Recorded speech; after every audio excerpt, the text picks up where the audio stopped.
Thank you, Ms. Kusela, Diko, Deputy President, Minister Gwede Mantashe, Minister Pravin Gordhan, the Chairman of the Board, Mr. Jabu Mabuza, and members of the board who are also here, and key management of Eskom who are also here.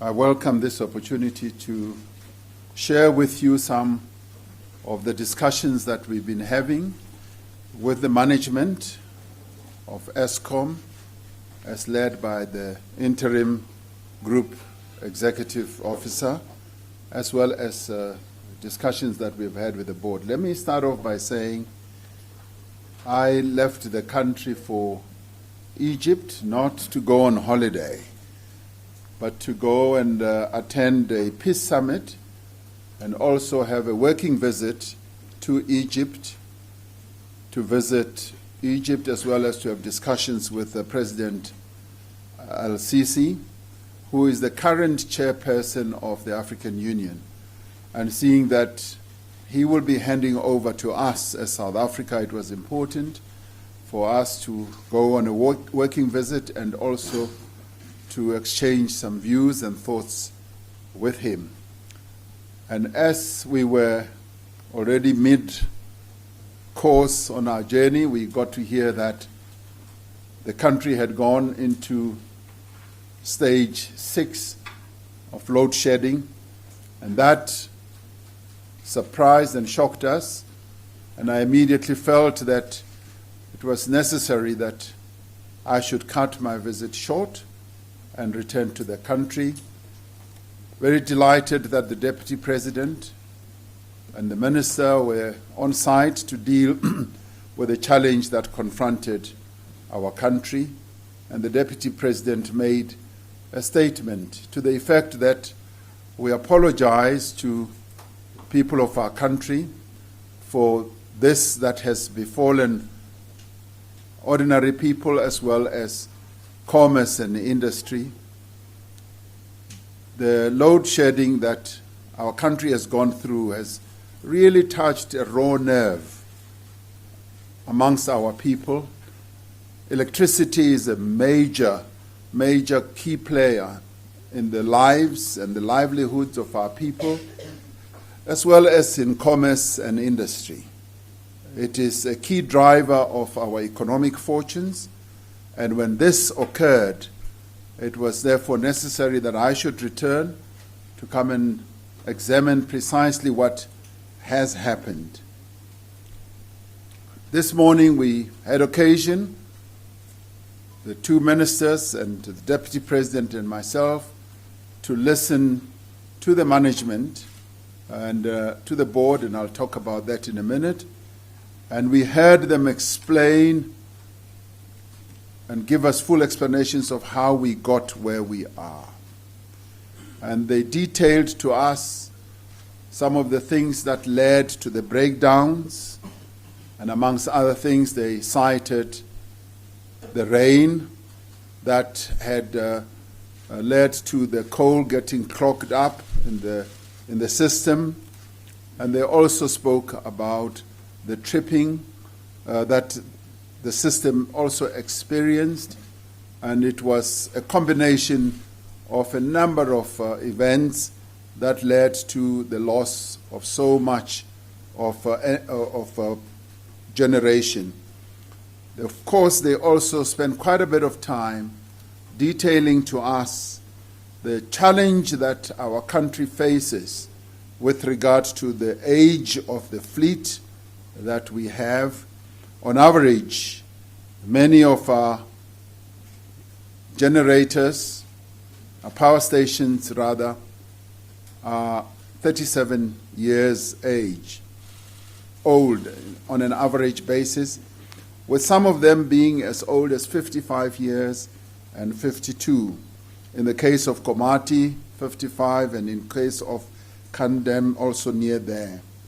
And the new ones are also giving us enormous challenges.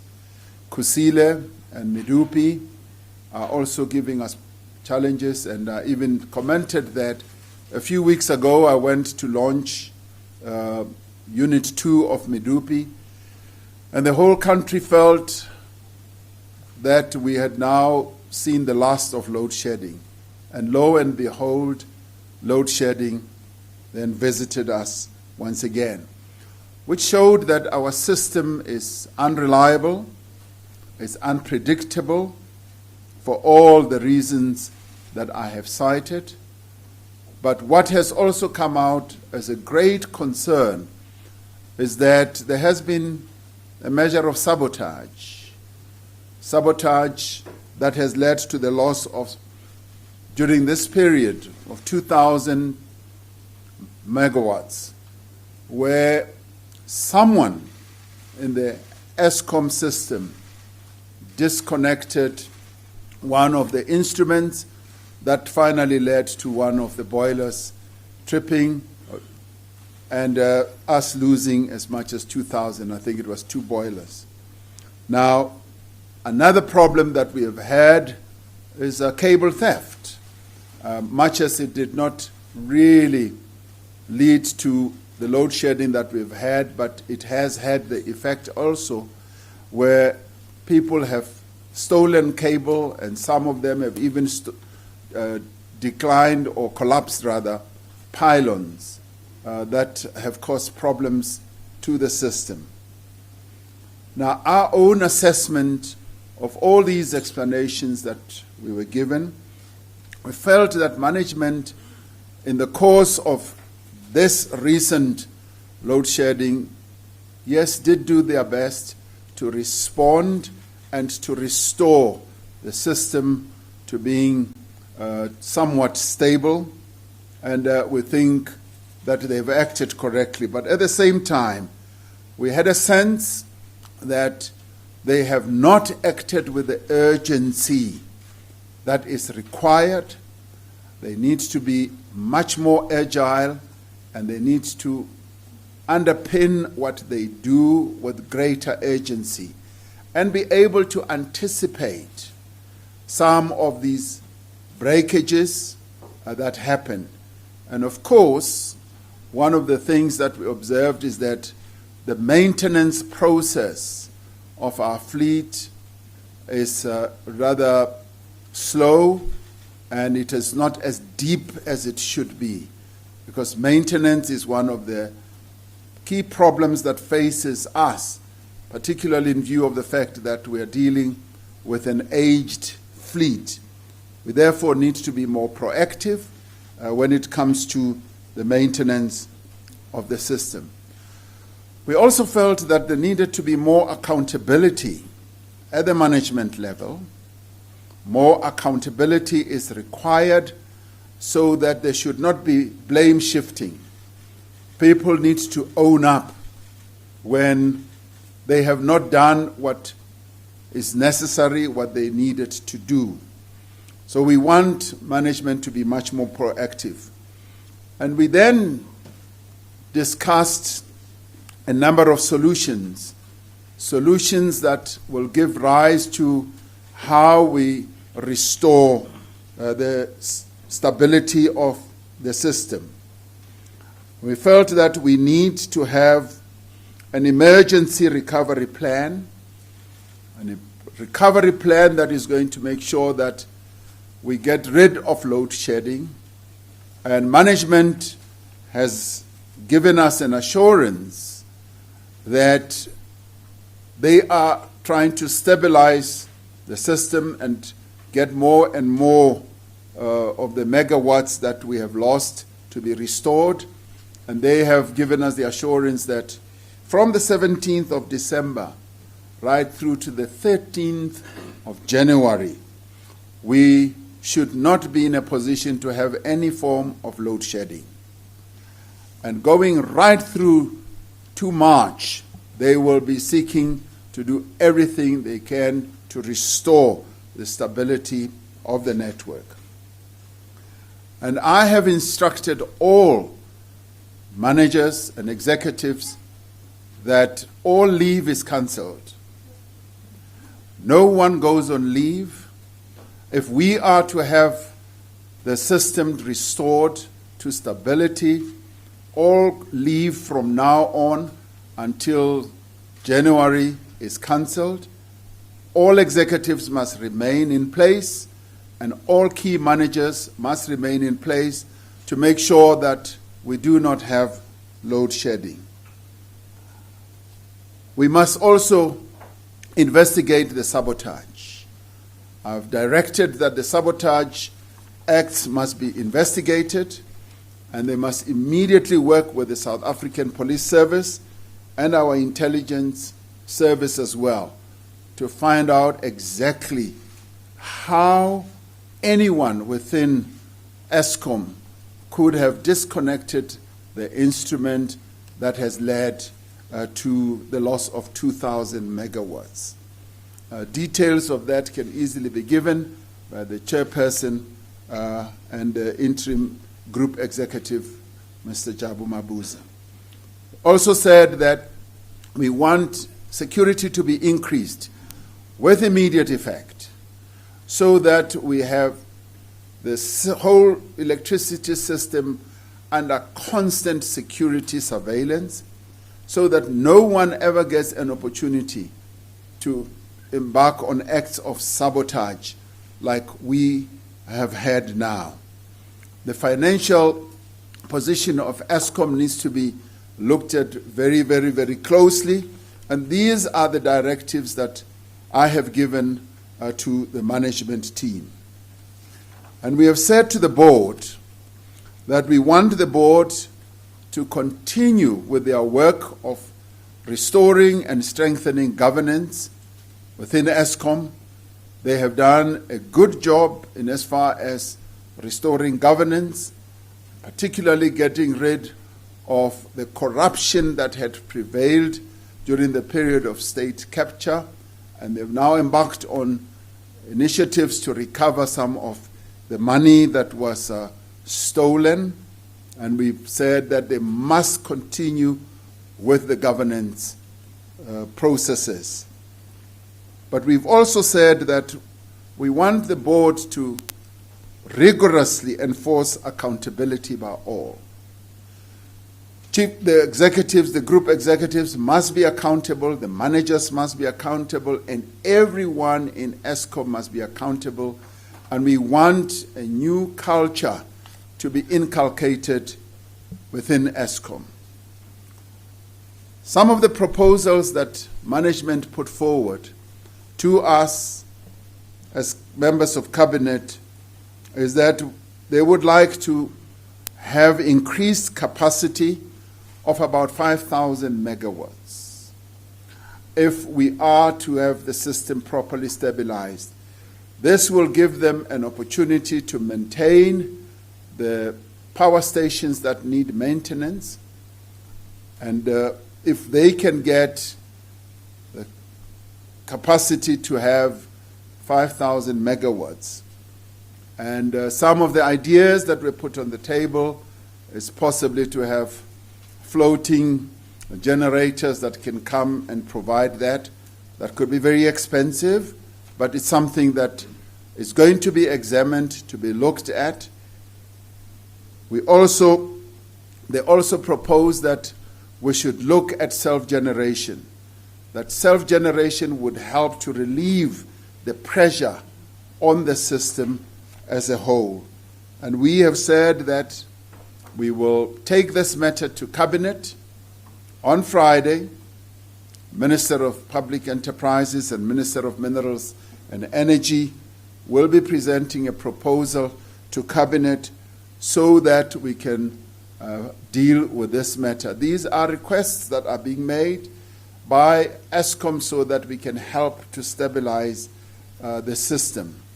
The system, yes, is under pressure, but what we have been assured of by the management is that they are going to stabilize the system, embark on this recovery plan, which we've directed them to embark on, and that between the 17th of December, leading into January, and even beyond that, as we are working on all the requests that they've made, we will be able to have no load shedding during that period.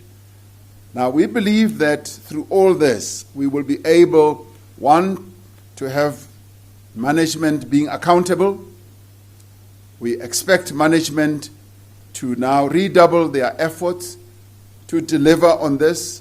The Minister of Public Enterprises and the Minister of Minerals and Energy are going to be on hand on a continuous basis to manage this process, to ensure that management and the board do keep to the plans that are going to be now unfolded, particularly the emergency recovery plan that management is going to unfold. And we believe that with this, we will be able to assure the people of South Africa that, yes, it will not be a dark Christmas. It will be a Christmas where, as management has promised us, where there will be lights and where we will not be in darkness. Thank you very much. Thank you, sir. Okay, you want me to stay here? Ladies and gentlemen, I'm going to take one round of 3 questions. If necessary, we'll come back for a next one. We'll be very happy if we keep it to 1. Sir, you are number 1. Samkelo, you're number 2. Kanita, you're number 3. I'll come back on this side. In that order, please. President Terence Creamer of Engineering News here. Have you been disappointed, given that on the 18th of October, the Integrated Resource Plan was announced? Then it was said that there was 2,000 to 3,000 megawatts of gap that needed to be filled. You say today it's now 5,000 that needs to be filled to give the space. That there's been so little action in trying to get, for instance, the small-scale better generators into the system as self-generation, as you mentioned, as well as to close the gaps through utility plants. And how now will this emergency plan evolve? Will it evolve with Eskom leading it, or will it evolve with DMRE and RPPO office leading it? Thank you. Samkelo Masego from ENCA. Mr. President, since you say that the Eskom board has done well, particularly when it comes to governance, can you say the Eskom board has done well when it comes to energy generation?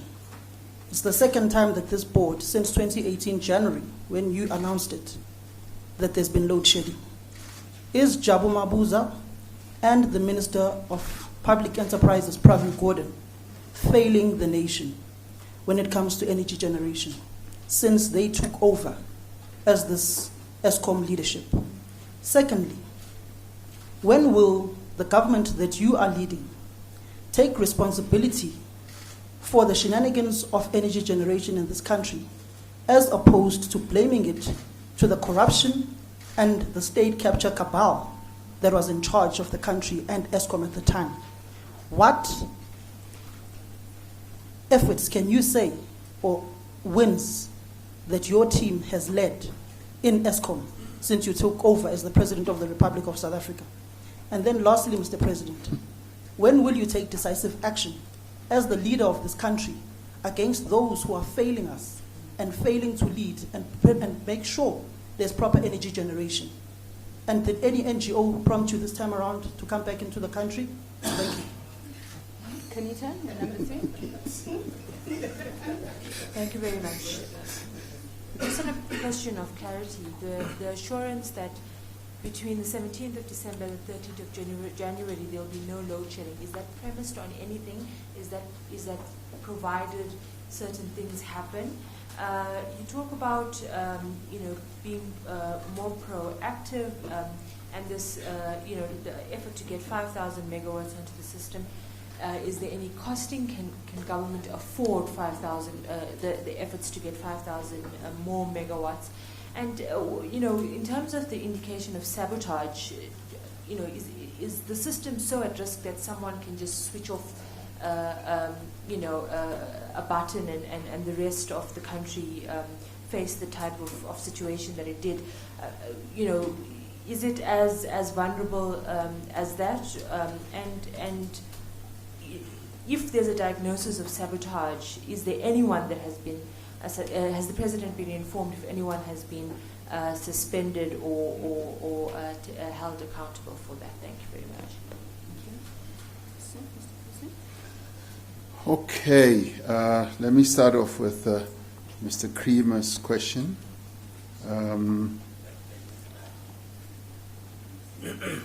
In relation to,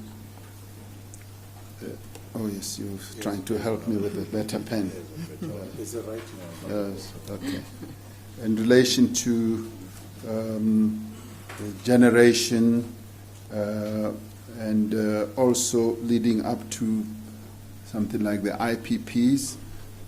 In relation to the IPPs, the Minister of Minerals and Energy is going to be examining the issue of the IPPs. We have, if you know, bedded down the fourth window, and there are a number of applicants in relation to a further window. The Minister of Minerals and Energy will deal with that.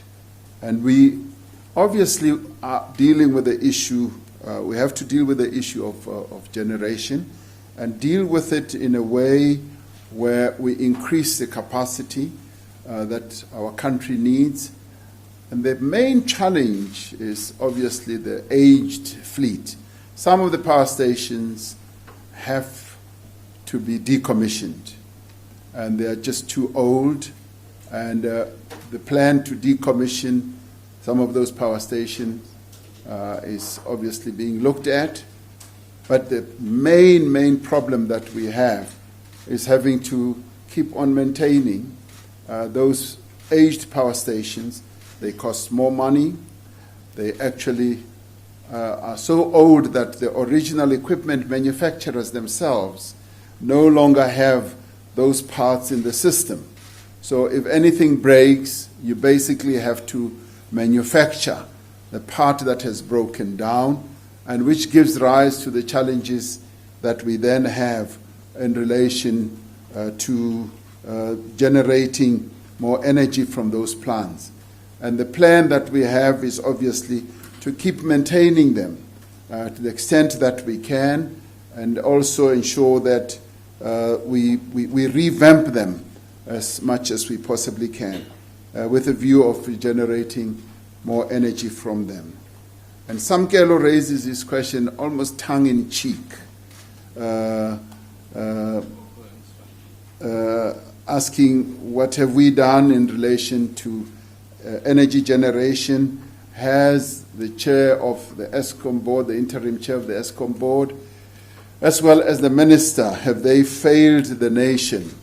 And we are able to say, as the deputy president did say, that we apologize to the people of our country for what has happened in relation to the load shedding that we went through. And coming here to Eskom means that we ascribe a great deal of importance to our efforts to address the challenges that Eskom is facing right now. And of course, we're focusing on energy generation. Energy generation, my dear Samkelo, is something that we have addressed. We addressed it through having a new build. Kusile and Medupi are the new energy generators, the new fleet, but they've had design challenges that have been given rise to by the original equipment manufacturers having either misdesigned certain parts of those power stations, and that is being addressed on an ongoing basis. And obviously we are hoping, and we know it will happen, that those two power stations are going to generate sufficient energy as to be able to offset what we will lose out when we decommission the power stations that are too old. So our government has actually been working to ensure that Kusile and Medupi comes on stream, and by next year, around June, Unit 1 of Medupi will be on stream and will be able to generate enough energy. And some of these problems are the teething problems that those two power stations are going through, and we're hoping and working towards ensuring that in the end they do operate at their optimum level. Right now, our system is not operating in terms of the energy availability factor at the optimum level. We want the energy available factor to have reached 75%. It's round about 68% now. So once the challenges that Medupi and Kusile are addressed and everything is being done to address those, we will be able to have an energy available factor which is at a higher level. You talk about shenanigans and taking decisive action against those who are responsible for this. Yes, of course, decisive action in the end would mean that people have to be charged, people have to face charges, go to court, and that obviously has to be dealt with by your criminal justice system, the prosecuting processes. That is the decisive action that obviously needs to be taken in that regard through those institutions that have been set up to do precisely that. And at the board level and at the management level, we have said, yes, we want people to be accountable. We want people to be made accountable for their actions. The next question, Ms. Hunter, is about have we been able to cost this additional, generation that will be required? That is in the process of being done. It's a matter that has been suggested by Eskom itself, and it is a matter that we are going to examine and take a view on.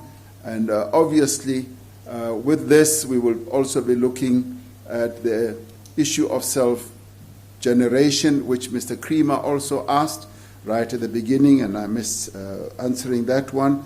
We obviously have received a number of applications, Mr. Creamer, from those who want to self-generate. And in the light of where we are now, and in the light of all these applications we've received, we're going to get Cabinet to look at this matter closely so that we can take a decision in that regard. You asked, am I disappointed that in the light of the IRP having been recently approved in October, are we disappointed? Of course, with the current load shedding, we are disappointed. But the IRP has efficacy, and it is an IRP that is robust, that is going to lead to the restructuring of the architecture, energy architecture of our country, and it will be implemented. Now, Ms. Hunter, you wanted to know about the sabotage. That could this have had such a huge impact? If you look against the fact that it was 2,000 megawatts, no, not such a huge impact, clearly not. However, it came at the time when we were having all these problems and just added to the many other problems. But on its own, it would not have really sort of sunk the system. So I'd like you to look at it in that context. But I think it is important for all of us to note that there are certain people within the system who take it upon themselves to go and switch off certain instruments that finally lead to us losing so many megawatts. Have we suspended those people? Investigations are underway, and we've urged management to speed up those investigations so that those who are found to have participated in this act of sabotage, because that's all it can be classified as, that anyone who would go out of their way to go and disconnect a particular instrument and lead to the loss of 2,000 megawatts over a 10-hour period cannot be involved in any other activity other than sabotage. As indicated, ladies and gentlemen, the ministers will be available after this briefing if you need any further clarification. So I'm taking the last round.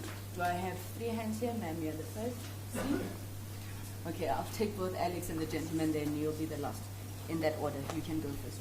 Thank you. Mr. President, it's Marian Yusuf from Mining mentioned that it would take 5,000 megawatts to stabilize the system. Now, realistically, and I'm sure you've asked Eskom this question, realistically, how long could it take us to get to this point?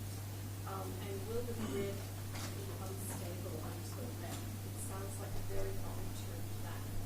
And my other question is, do you have any idea of the motives of the saboteur, and has this kind of thing ever happened before? Thank you. Number 2. Mr. President, it's Diabo Sito from SABC News. I'm here, Mr. President. It's Diabo Sito from the SABC News. I wanted to find out about how we can begin to preempt the economic impact of these last few days that load shedding has had on an already fragile economy, and how government plans to respond on it. We already know that the economy is really not doing well, and having these last couple of days is going to put a lot more pressure, particularly on the fourth quarter GDP. Is that something that perhaps you have thought about? And going back to what my colleagues have been asking about the sabotage. So during the week, we've been getting the issues of wet coal, and now we're talking about sabotage. Yes, you did mention there was only 2,000 megawatts that has been, but we really need to know the real reason. We're starting to get confused. Was it wet coal or was it sabotage? Any evidence, or is it just at this moment just suspicion that it could be sabotage? Thank you. Alex William from Reuters News Agency. One of the central pillars of your economic policy is attracting more investment, both domestic and also foreign. How can you sell South Africa as an investment destination if the power supply is so uncertain, and the Eskom executives and yourself are saying today that this problem is likely to persist for some months at least? How do you market South Africa in that environment? Last question, sir. It's Konati Machanja with Daily Maverick. Mr. President, I don't know if I should congratulate you or criticize you for coming back from Egypt. Choose something in the middle. You should have stayed there, sir. Because you have not given us any solution at this point. You are, with respect, sir, you are merely repeating what Jabu Mamuza next to you has been saying since he became chairman. You are repeating what Pravin Gordhan next to you has been saying since he became Public Enterprises Minister. We had load shedding in November 2018, and Mr. Gordhan cancelled leave. You have cancelled leave today for Eskom's executives. And I asked at that point, what is it going to help? We had load shedding in March. We have had load shedding now, again, I think in September. Your government and predecessors have been apologizing to the nation and have been crying sabotage since 2007 about the same issue. A more ambitious president, with respect, would give us a deadline and say, we will give you new additional capacity of this size by this date. Can you take the nation in your confidence and show some agency and tell us exactly when will you give us additional capacity that is not currently in the plan? Everything you have just said, Eskom has been telling us for the past 12 years, only the faces keep changing. Have you asked the private sector to come in with money and build power stations, baseload and renewable for Eskom, in order to make sure that in December 2020 you are not standing there having returned from yet another country and apologizing for load shedding, like the government has been doing since 2007? Thank you.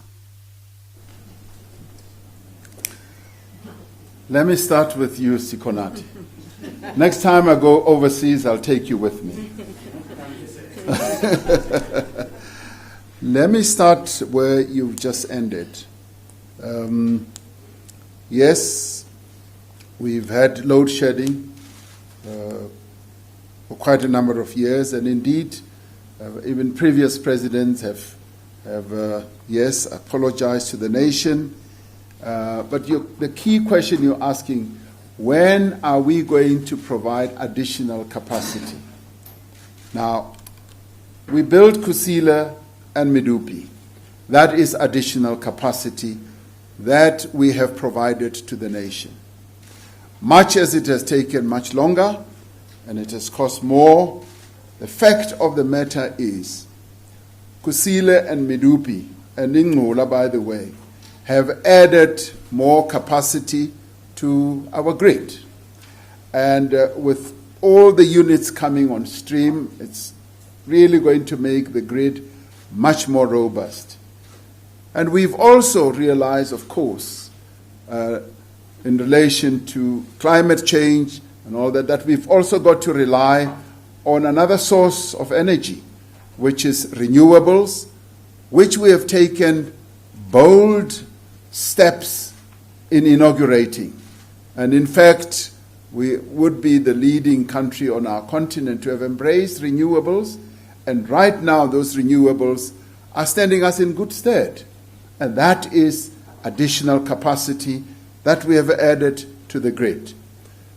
Right now, a clear proposal has been put on the table, and there are a number of applications from, yes, the private sector, who have been saying that we want to self-generate.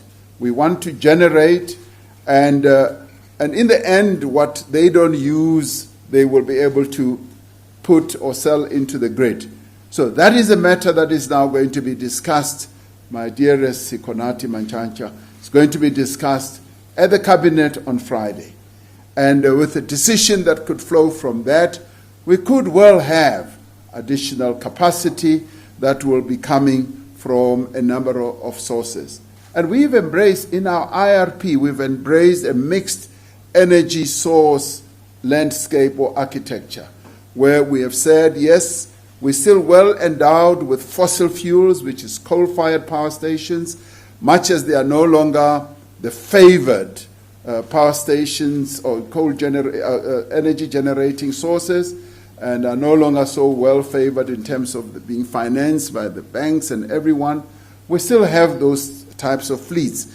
And we have put in place Medupi and Kusile, but we have also said that we are going to be going, yes, for other sources of energy. Renewables, gas is another great possibility for us to look at, and those are going to be adding quite a lot of strength to our energy architecture. I could say, Mr. Manchancha, that this time round, I think we have reached a stage where we will be able to have a new path in relation to our energy generation, because in relation to the request that has been put forward by Eskom that they need more capacity, that capacity could come, and I'm answering the question that I think Ms. Marian Beso raised at the beginning. That capacity could well come through your floating energy sources. Other countries have used it. I know for a fact that Ghana has been able to utilize a floating energy source where ships come in and they plug into their grid. Obviously, we need to look at the costing of that. And if we were able to do a cost-benefit analysis and arrive at a conclusion that it is doable, it will boost our energy capability or capacity. So all this is being looked at, and it's not like we're just sitting back and not looking at various energy sources that can lift the grid in our country. So we are going to be focusing on that. Now, the lady from SABC asked that there have been excuses that have been given that, yes, there's been sabotage and wet coal. What is the actual situation? Now, in terms of just exactly what happened through the process, I will ask Mr. Mabuza to give us the more granular detail. But all I will say is that the sabotage happened in a way where we lost 2,000 megawatts. The wet coal also led to the loss of some of the efficiency of our boilers. So all that was a combination. And the sabotage is by no means the only factor that led to the load shedding. And I want to make that very clear. It was just an additional element of it all. And she also asked, how can we preempt the economic negative impact? How are we going to be able to deal with the impact it will have on our GDP? And obviously, energy plays a key role in the economic life of our country. And when factories and mines have to shut down because they don't have enough energy, it has a negative impact. And already it's being suggested that if this persists, it could well lead us into a recession. Now, we are taking all these actions to forestall that. And that is why we've insisted that there must be an emergency recovery plan that is going to make sure that we restore stability to the network. And that is going to be done so that we do not have a catastrophic situation that is going to have a negative impact on our energy. Now, the gentleman from Reuters didn't state his name. How can we attract more investments into our country? And of course, we have been saying to would-be investors that some of the challenges that we face is energy. And we've been pretty upfront, pretty open and honest about the challenges that Eskom faces and efforts that we are putting in place to address that. And it is within that type of narrative that people have been able to say, at least you are honest, you are being upfront, and we are still willing to see South Africa as a conducive and a profitable investment destination. Obviously, the more our energy is challenged, the more we will not be able to get investments. But we are working and doing everything we can to make sure that we do have sustainable sources of energy. So with all this, I think we are going to reposition ourselves and make sure that Eskom does achieve its objectives. And I'd like to say that now I think the challenges that Eskom is facing at the operational level, we're going to deal with much more rigorously. We've given the board clear directives of what needs to be done, the management as well, and ourselves as well at the cabinet level. We will be taking a number of initiatives, including what I have alluded to do precisely what Mr. Mantshantsha was saying about additional capacity. Yes, it is all about adding to the capacity that Eskom is having. Now, let me conclude by saying we're not the only country in the world that is dealing with challenges of energy. Many other countries around the world are having to deal with this, and even more developed economies. And we are now at a point where we obviously have to deal with the full architecture of our energy. We've had to be dealing with the financial aspect of where Eskom finds itself, and we now also have to deal with the operational to make sure that the grid is stable and we have an efficient grid. And with that, I believe that we will have some success.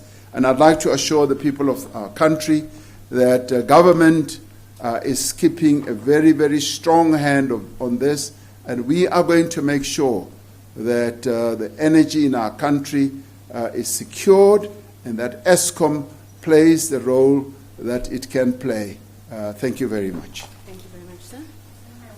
Thank you very much, Your Excellency.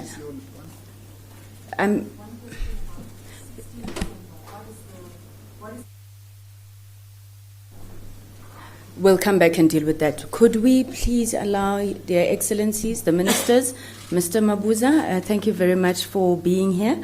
I know that you have to take the president out, and Mr. Mabuza has assured me that he's going to come back and respond to any other fact.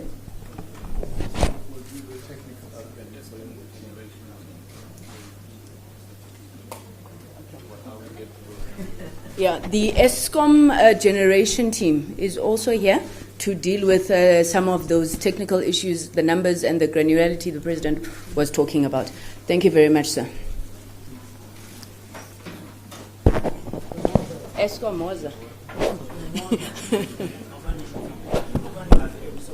Thank you, ladies and gentlemen, and also for your patience, much appreciated. I will hand over to the Eskom spokesperson now.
Afternoon. We'll check with him when he comes back, okay? Okay, let's just give the execs some time to settle.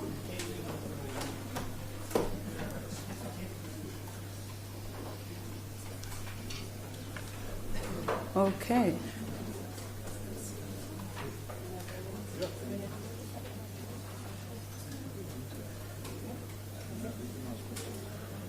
Okay, thanks guys, thanks. We'll just take questions for our executives. Maybe let me just introduce them. Jan Oberholzer over here, our COO, and Becky Ngumalo, Head of Generation, Bernard Magoro, the System Op, Sakgomotso Skeepers, Head of Transmission, and Monde Bala, Head of Distribution. We'll take a round of questions. Maybe we'll stick to the 3 at a time. Okay, we've got a hand here, and Sibongile and Itekan. Amanda, you can go ahead. Thank you. Which power station was affected by the sabotage, and how was it actually affected? Without you as a blow-by-blow, how to take down a power station? How did the sabotage occur? Just to the instrument that you feel right. Sibongile.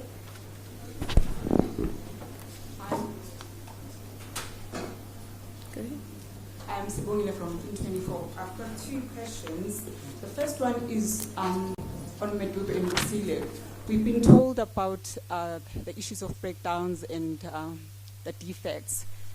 Is there any legal action that's going to be taken against the contractors involved at those 2 sites? And secondly, on the export of electricity, during this current stage of load shedding, what is happening to electricity that is transported to neighboring countries? Are we still exporting electricity to Mozambique or Zimbabwe? My name is Itekan Magwedze from Newsroom Africa. I'd just like a response to allegations from the South African Truckers Association that the real reason we're experiencing load shedding was because no agreement was signed. Well, the agreement was signed with them to deliver late, and that's why no coal was delivered on time. Is that in any ounce true? I think you'll lead us. Thanks, Tikatsu. I think from Eskom leadership point of view, I'd like to start by unreservedly apologize to the public of South Africa for the embarrassment from Eskom that we had to revert to stage 6 load shedding. We as leaders fully understand our mandate, and that is to ensure sustainable electricity supply to the country in terms of to boost the economy where we need to have it. So we apologize for that. In terms of sabotage, the power station is Tutuka. The group exec for generation will give a little bit of detail in terms of exactly what has happened and how we detected it and how we dealt with it. So if it's okay. Then there was a question on the contractors, which I didn't fully pick up. So are we going to take any action against them? If you can just help me on that one, please. Oh, good. Thank you.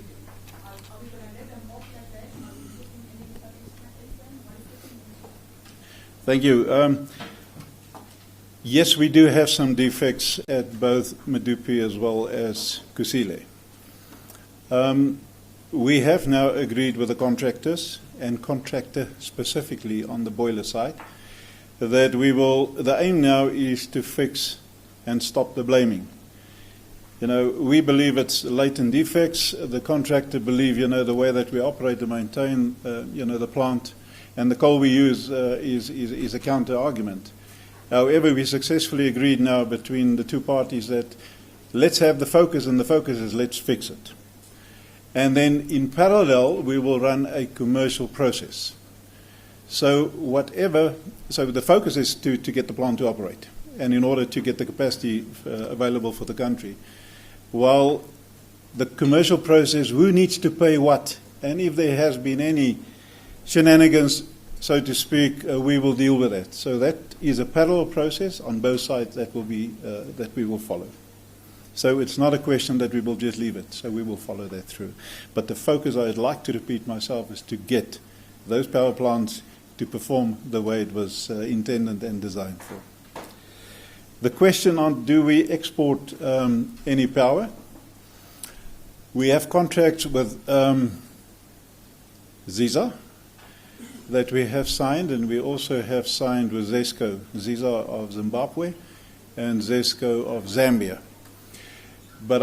And yes, we do export specifically to Zimbabwe at this point in time. I don't know if we've started with ZESCO, but I have signed the contract about 2 weeks ago. But I need to make it very clear, it is non-firm power. It is important to understand. If Eskom need the power, we don't provide power. We don't export power. So it's important to understand. So the contracts have been signed as non-firm. Then the truckers. There's the question, is there any truth in the fact that we had load shedding because we didn't sign in time the coal supply agreement, the contracts to transport the coal? That is not correct. We had delays in signing the transport, the haulage contracts, but it had in no way an impact on the load shedding as we had it, as well as on stage 6 load shedding. As a matter of fact, I believe that our primary energy department within the generation division has done a sterling job in the last year to take the average stock levels from an alarming 22 days to the 50, I think when I looked earlier today, to just under 53 days. So we have sufficient stock and coal. I think Becky, if you can just come and deal with the issue of the sabotage and just give a little bit of an update on exactly what has happened. Thanks. Thank you, John.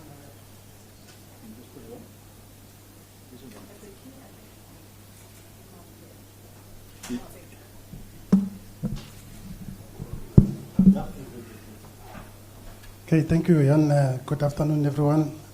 Also, from myself, apologies for what has happened this week. Just to touch on the incident that we have had in one of our power stations in terms of tampering with some of the protections on the boiler. We have established, we've got the instrument around the boiler that monitors the flame in the boiler too. So that when you lose the boiler, it takes out the protection, should trip the boiler as a part of the protection against explosion, so that you don't introduce the coal when there's no fire on the boiler. So what we've picked up after we've lost 2 machines at the power station is that there was some tampering, because we found that because these monitors are cleaned continuously by the air, so that air that is fed to these flame scanners was then disturbed, and then the boiler did not see the flame or the protection, then it trips the boilers when the flame is not detected. It's part of the protection of the boiler as well, that when the flame is not visible, it must take it out automatically from the system.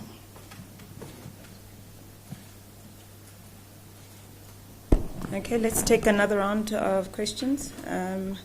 Lisa, Terence, and okay, and over there. Go ahead, please. Lisa from Business Day. Just to the President's point that management could be more proactive, do you agree? And if so, how can Eskom management be more proactive? And then just on the 5,000 megawatts breathing room that you need, do you have any preference for what energy source that might be? If it's proposed that it were all renewables, would Eskom be okay with that? And that's it. Terence Creamer, Engineering News. Also on the 5,000 megawatt supply gap, I just want to understand what assumptions Eskom has used to come to that number. For instance, what assumption are you now using for your energy availability factor from the old plant? What assumption are you using for the run rate at the new units at Medupi and Kusile?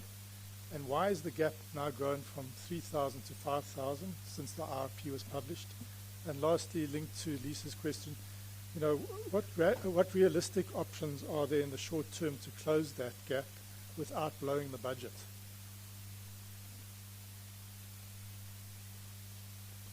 Thank you very much, Connie Tante from the Sunday Times. Just a follow-up on a question I asked the President was what has allowed the President to announce that from the 17th of December to the 13th of January there will be load shedding? What has changed, and what will be the state of the grid from now until next week, Tuesday? Thank you.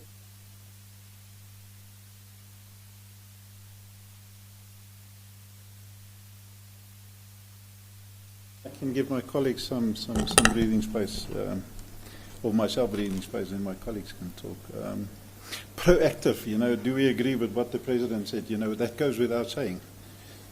So obviously we can, you know, if you really go back and you think about what has happened, can we do things better? Can we do it different?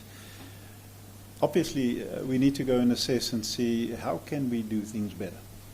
So I sincerely believe that we have room for improvement. So we will now go, as soon as we're back to normality, which we will deal with just now, we will go and do a thorough study, in-depth study on what has happened, what we could have done better.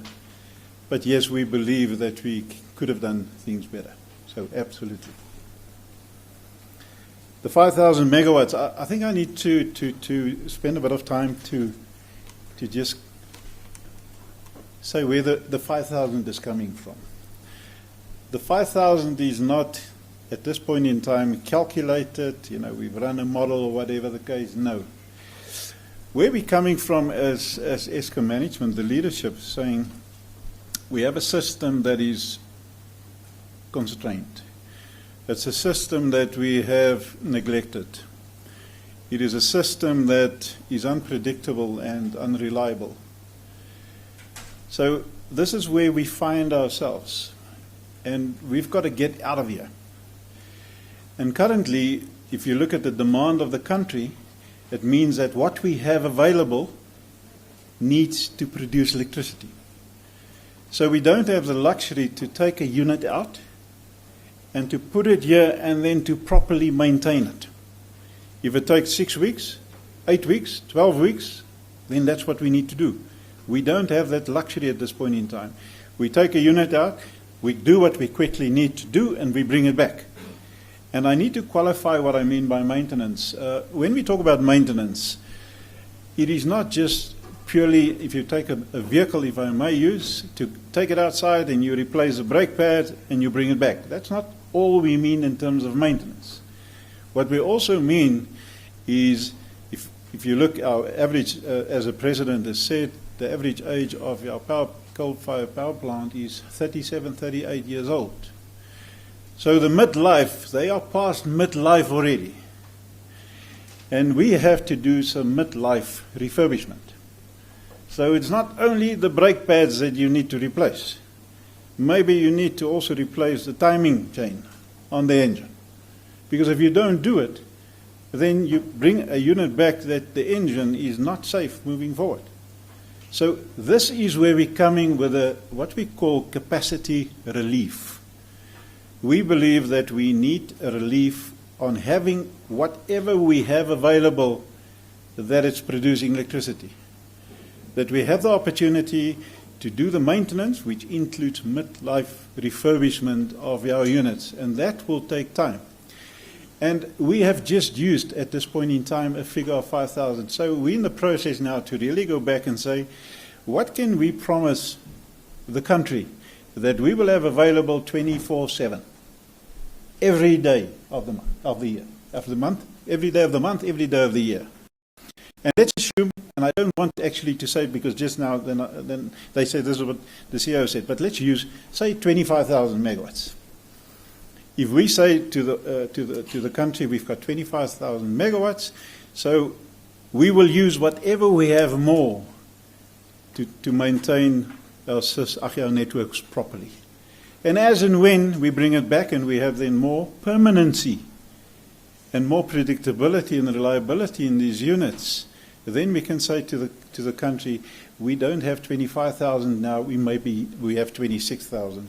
So that's where the 5,000 was coming from. So at this point in time, we haven't quantified it exactly. So it means if we need to take 5,000 away for the economy of the country and for the demand, we need 5,000 somewhere else. So this is what we're referring to. Then there was a question. I hope I've made that clear. So we haven't quantified it properly at this point in time. From an Eskom point of view, so how do we believe we can contribute to this? Now, we have open-cycle gas turbines at Ankerlig, as well as in Garikwa, Mossel Bay, as well as Atlantis. So they open cycle. So we're now in the process, my team, to look how soon can we, to prepare a business case. Let me rather do it this way. I've asked him to prepare a business case on what does it mean, or what will it mean, how much will it cost, what will the positive spin-offs be, what must the fuel be, if we convert the existing 14 open-cycle gas turbines to 14 combined-cycle gas turbines. But if you go to a combined-cycle gas turbine, then you need gas. So part of the business case should be, where do we get the gas? At what price are we going to get the gas? What does it cost us to do the conversion? So there are a lot of things that we need to consider. But this is what the team is in the process doing. So this is what Eskom will do from our side to see how we can assist in with this gap of capacity. I'm going to ask Becky, because he's done a thorough model, and he had a good look on how can we from leadership give that confidence and commitment that we will not have load shedding from the 17th of December up until the middle of January. And we've done a lot of homework on how this recovery should happen and how it will happen. Please, Becky. Thank you, Jan. I think, let me start to say, amongst the units that we have lost since last week, we have now put the program to bring them back into the system. That's what we are currently busy with. So which towards the end of the week, most of the units that were down, be it for boiler tube leaks, those that were affected by coal incidents, so we are busy bringing them back. And then on top of that, as you'll recall, we started with our major summer maintenance from July, August this year. So most of those units now, we will be starting to bring them back. So some of our big units at the power stations like Matimbas and the Tabos will be coming back as well from next week.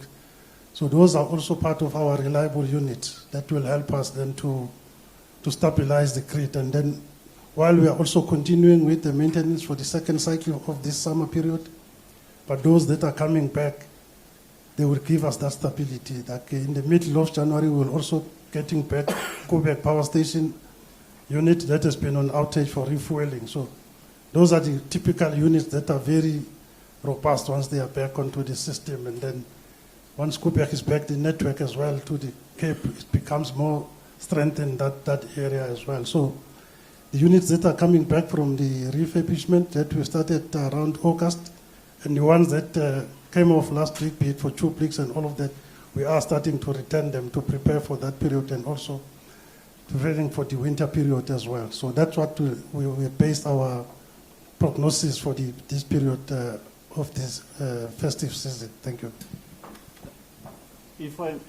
If I may, I would like to get the comments from our system operator as well, Bernard Magoro, that he also given an update on exactly the question on how confident we are.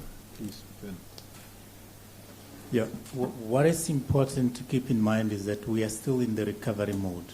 I think as Becky mentioned, there are a number of units that are continuing to come back. That is why we have been able to step down from stage 4 yesterday to stage 2 today.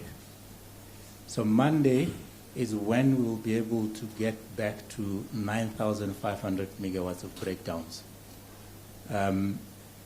That at least gives us a little bit of comfort that the system is stable.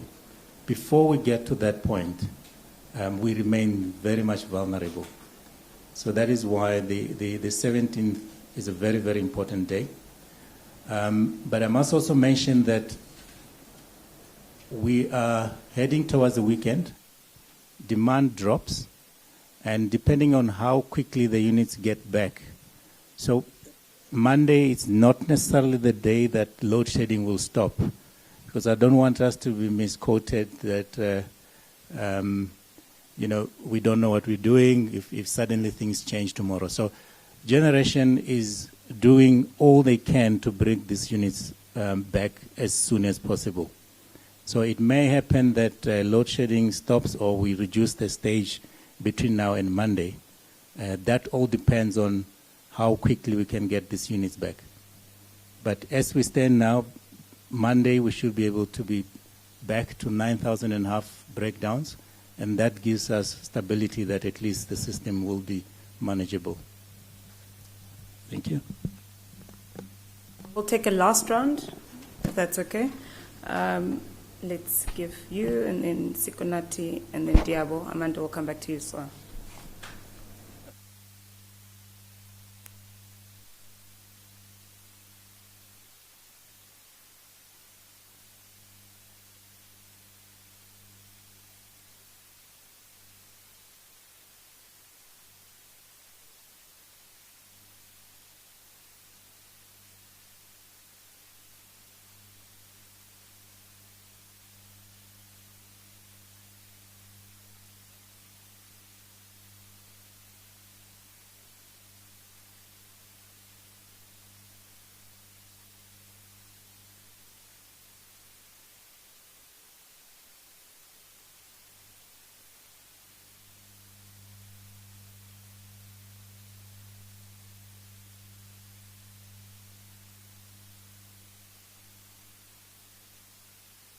Bernard Magoro said there will be no load shedding until March. 3 weeks later, we are in load shedding. In September, after Eskom told us there would be no load shedding, 4 days later there was load shedding. Why should we believe you guys this time? I've got a question for the board, and Neliswe Makubane is here, so she can help us. Does this board actually believe the information that it is getting from the executive team? Thank you.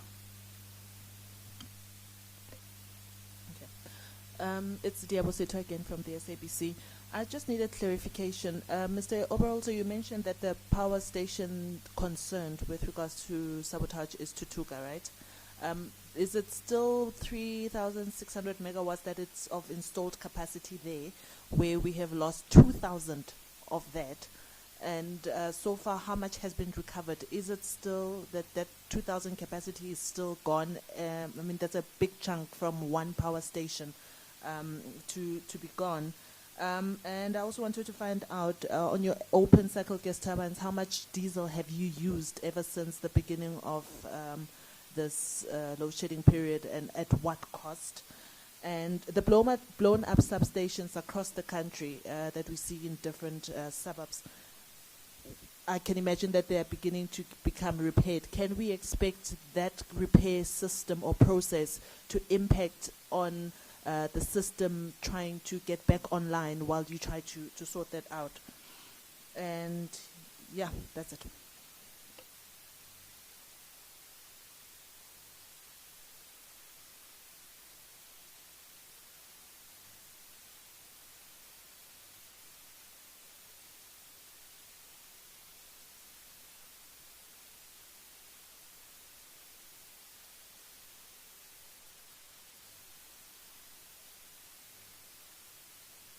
I don't know if you want to kick off with Sekonati's questions, and then we can hand over to Jan again. Sekonati, we do make decisions based on the information we have at our disposal. And the information we have been having, or rather we are getting from the executive management, we have no reason not to believe it. However, there was a statement that was made by the president that we have got to do things differently. So we need to make sure then that whatever management has been doing means it's not working. So we need to make sure then that they start doing things a little bit differently. And also the president indicated that he wants us to act with rigor as a board in order to avoid any more load shedding if we can.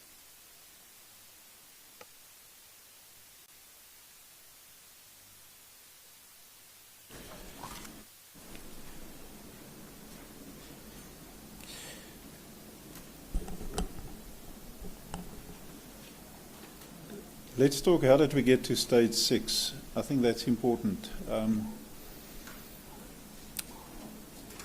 Leading up to stage 6, we have, on breakdowns, lost in excess of 10 of the generating units because of the unpredictability and the unreliability,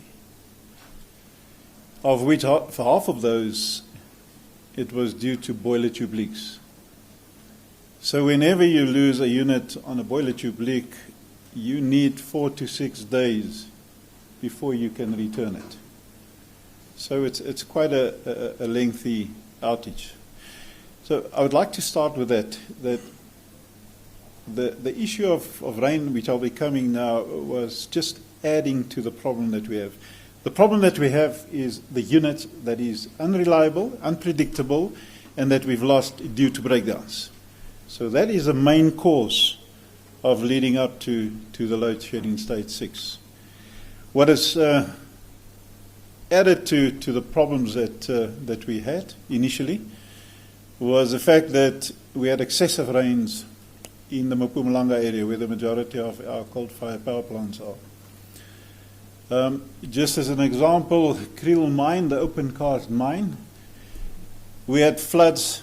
It was flooded, the portion that was actually supplying coal to Kriel power station. So we didn't get any coal from the mine for some time on Monday. So we had to close down 2 of the Kriel units, 2 of the 6. We had to reduce the load of the other units because we didn't have any coal. Then we had some floods severe floods at some of our power stations. To name a few was Camden, Tutuka itself, as well as Kendal, which obviously made the coal handling extremely challenging. Now the question is, but you have been saying so long that you, and Senati, I suppose it deals with one of the questions, you've been saying how long that you are in the process dealing with the situation when it's going to rain and that you're going to deal with the coal, that you have some coal available. Now, the teams have identified the power stations, the critical ones, 8 of them. We have successfully compiled strategic stock levels that you have in excess of 10 days coal. So that means you get the coal, you compact it, and make sure that when it rains, you know that you can get inside. But because of the excess or the rain that we had, the excessive rain, when the existing coal was wet and we had then to revert into the strategic stocks, so when you break that shell that's been compacted to get to the dry coal, as soon as you take the coal out and you move, when you turn back, it is as wet as the others. Just to give you an example, at Camden, I think, I think it's 180 millimeters of rain fell in a period of a few hours, the same amount that usually falls in the whole summer period. So we had really excessive rains. And I can stand here, Sugunati, without having any difficulty saying if we did not prepare for rain the way the teams have, we would have been in a tight spot, a very tight spot. So whatever we put in place did pay dividends for ourselves. And I think then the last issue. So remember, we've got this the units unpredictable, unreliable. So we've lost a number of units. Now we had the excessive rain. That was about 4,000 megawatts contributed to this situation. And then we lost the cable feed to the 2 inclines at Medupi power stations. So you had 2 11 kV cables feeding electrical boards, and from there you fire up the conveyors taking on the inclines, taking the coal into the bunkers and then into the power station. So we lost that. Also on Monday. So it was just the perfect storm that happened on the Monday. So we lost one of the units at Medupi and we had to bring down the other units tremendously because there was no coal. So and then during the day, because of what has happened, we've used extensively our emergencies, water as well as diesel. And I think it was early afternoon, we had a good look at whatever is happening. We said, we're going to run out of, if we carry on this way, run out of emergencies, which we cannot afford. So that's when the decision was made to implement Stage 6. So I decided to give you this whole background, what led up to the Stage 6.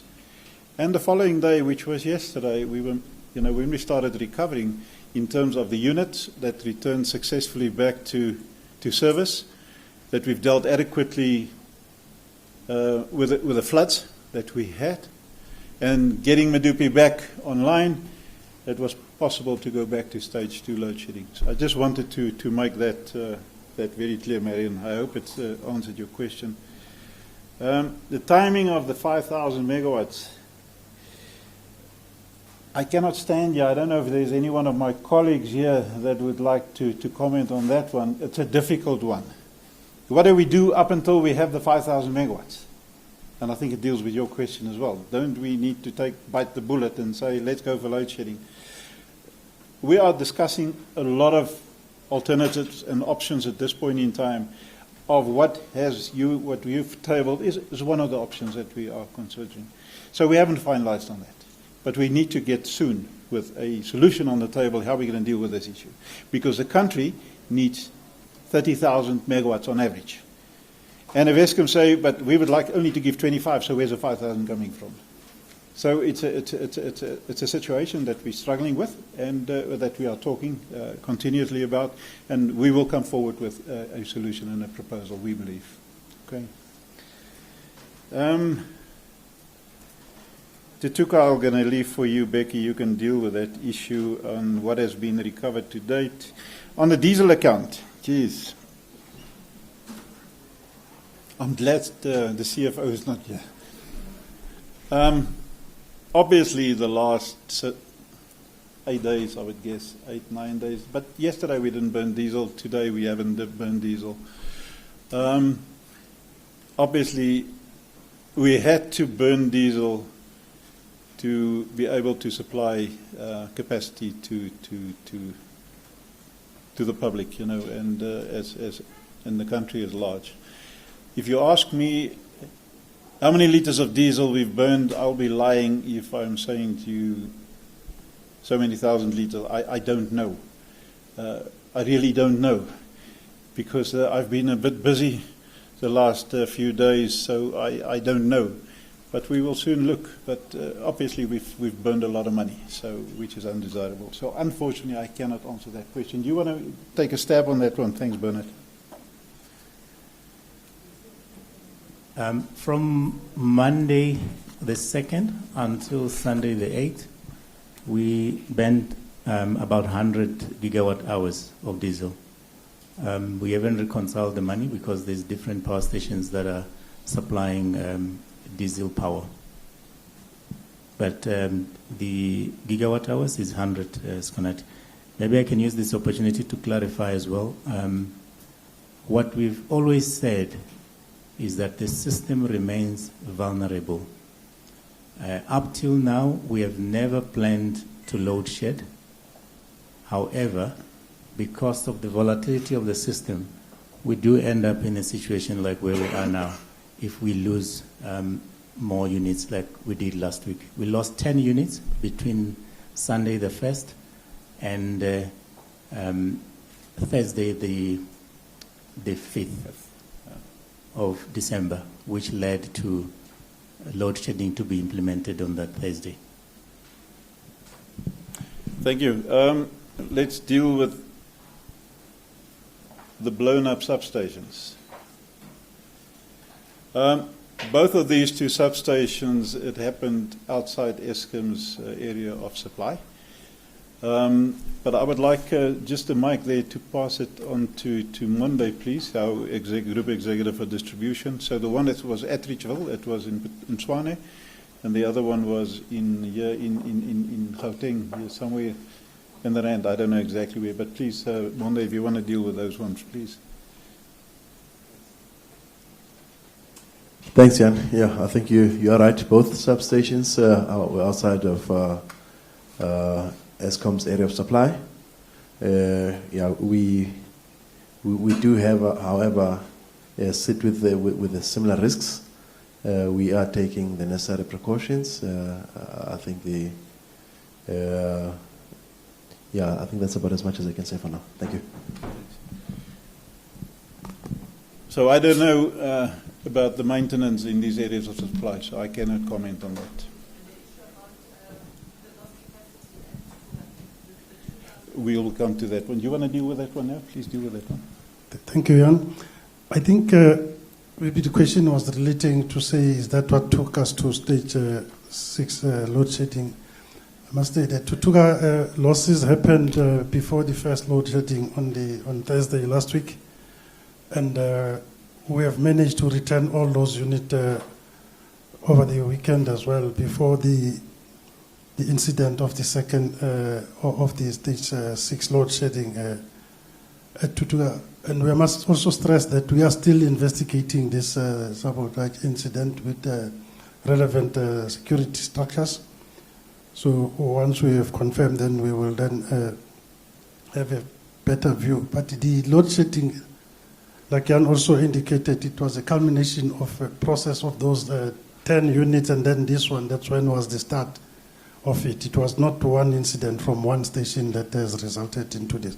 But we have recovered all those units currently as part of our recovery. All 5 units at Tutuga are running except the one that was on an outage. Thank you. Thank you, Becky. Sigonati, let's answer then your questions, because I on purpose decided to leave it till the end, because it's important questions that you've asked. I would like to remind us all that the last load shedding we had before the winter was on the 23rd of March of this year. And we then said to the nation on a media briefing that It's going to be a tough winter.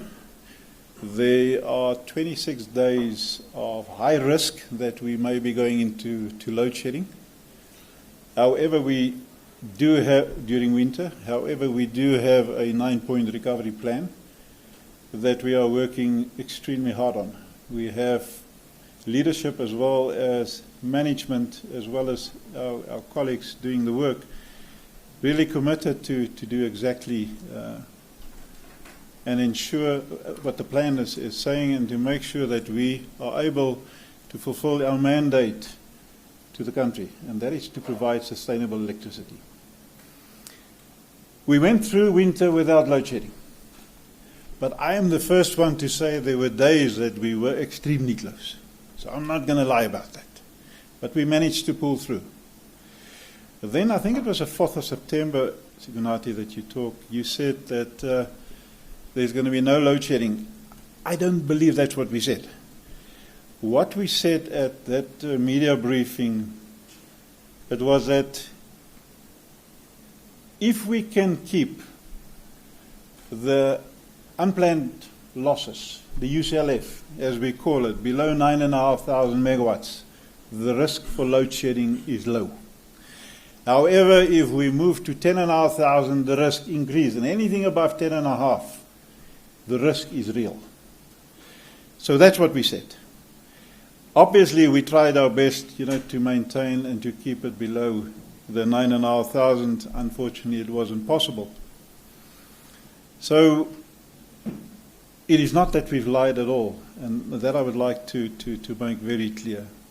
Unfortunately, we found ourselves a couple of weeks ago that we were in excess of 12,000 megawatts, so that's why we had to load shed. And just for your benefit, when we had to move to stage 6, we were 17,000 megawatts on breakdowns or loss. It's not available.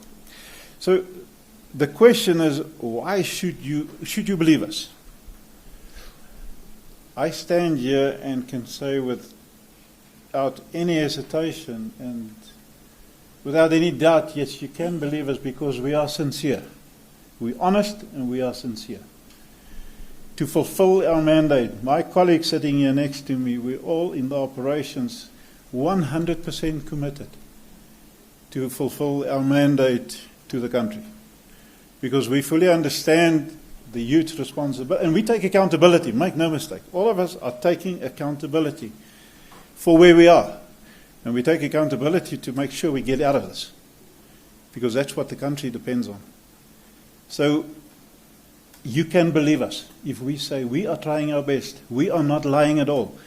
If there's one thing that I'm sure you've noticed since I've been exposed to the media, is I've been absolutely sincere and honest and transparent. And I will continue doing that. If we are making a blunder, I will tell you, we apologize if we've made a blunder. But I will not stand here. And if I don't stand here, that's another thing. But while I'm standing here as a Chief Operating Officer of this company, to say to you, we're trying our best. And we will continue trying our best. Because it's no use blaming what has happened in the past. You're going to get nowhere. We know where we are, and we've got to get out of it. And we are committed, sitting here, to do exactly that. Okay. So I hope I've answered your question, Sigunati. Okay. Sorry, ma'am. Clarity, Mr. Nxumalo. You said that the incident at Tutuka happened last week and was restored by the weekend. So how then is it attributed to the reason why there was stage 6 load shedding? So if it was solved by the weekend, how then did the President say that that was one of the reasons why we had stage 6 load shedding? Yeah, I think if you look at the events, what happened to Tuga units that we talk about, they lost them on Thursday last week. So, which was then part of what Jan said and Bernard as well, that during those periods we were already using too much of our reserves. So, and I think Jan explained it very well what happened on the weekend coming from Sunday to Monday when we had stage 6 load shedding. On Monday that we had mine belt at the Kriel power stations. The mine belts that got flooded by the flood. Then you couldn't supply coal to the power stations. And then on top of that, Medupi, which is where we lost about 1,900, again on Monday, where we lost those 2 inclined conveyors that supplies Medupi power station. So, and then coupled with that, there were still units that were on the boiler tube failures that has not returned as yet. And then 1 unit also at Usile, where we had a leak on the generator, a hydrogen leak, which we needed to repair. It hasn't been returned as yet. So although a unit returned, there were other units that has not returned as yet.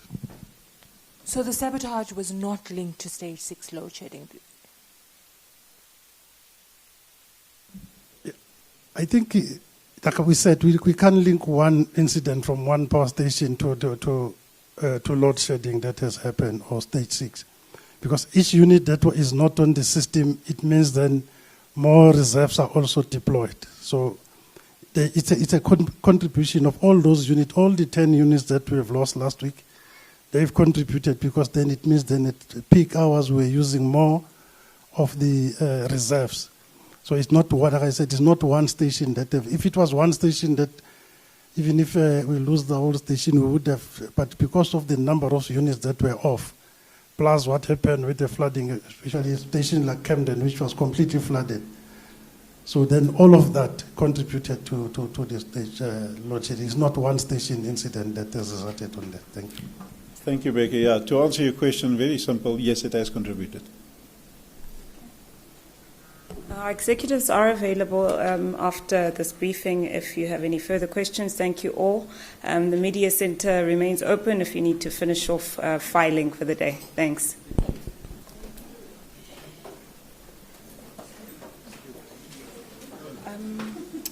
There was CNBC that wanted to do something with you. He's over there. I just want to check the time. CNBC Africa, TV. And you guys.